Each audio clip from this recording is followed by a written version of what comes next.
ඊයේද කතා කරන්න යන්නේ තවත් අලුත් කොරියන් ඩ්‍රාමා එකක් ගැන.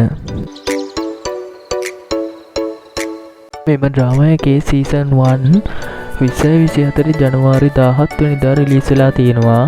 කතාවේ යන්නේ ජෝන් ජියන් නැමැති තරුණියක් තම පියා මරා දමා අභ්‍යන්තර රහස් සහිත ලෝකකට ඇද වැටෙනවා. එතන ඉඳන් තමයි කතාව නිර්මාණය වෙන්නේ. මෙම ඩ්‍රාමා එකේ සීසන් 2 2026 නිකුත් වීමට නියමිත වෙලා තියෙනවා.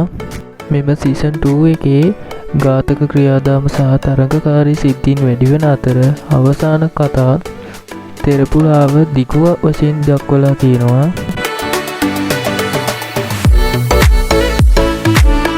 ඩ්‍රාමා එකේ සීසන් 1 එකේ සිටින නළු නිලියන් සහභාගී වෙනවා. ඒ වගේම තවත් අලුත් නළු නිලියන් මේ ඩ්‍රාමා එකට සම්බන්ධ වෙලා තියෙනවා. මෙම ඩ්‍රාමා එකේ විශේෂ දේවල් හැටියට සංවිධානාත්මක මෙහෙයුම් සහ එනම් අභිබවා විරෝධතා වැඩි වෙලා තියෙනවා.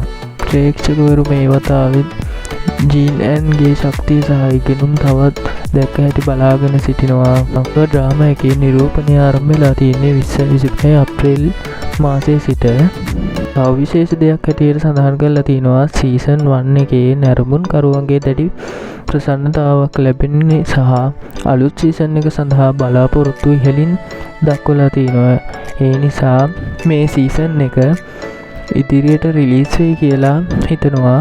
තරුණ ගැහැණු ජීයන්ගේ ජීවිතයේ අලුත් අනතුරු හා රහස් වලට මුහුණ දීමෙන් දිවිය වැදගත් තීරණ හා ශ්‍රම සම්පන්න ක්‍රියාදාම වලට හැරෙන කතාවක් කියලා සඳහන් කරලා තියෙනවා. ඔයගොල්ලෝ දන්නවනේ සීසන් 1 එකේ අවසානයේ ජියාන් තම මැම්මාගේ උරුමය ආරක්ෂා කරන්න බැලුවත් අලුත් දක්ෂ ඝාතක කණ්ඩායමකින් තවත් අනතුරු වලට ඇතුළු වුණා.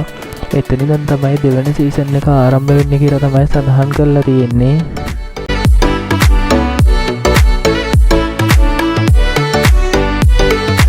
එහෙනම් තවත් අලුත් ඩ්‍රාමා එකකින් නැවත හමු වෙමු.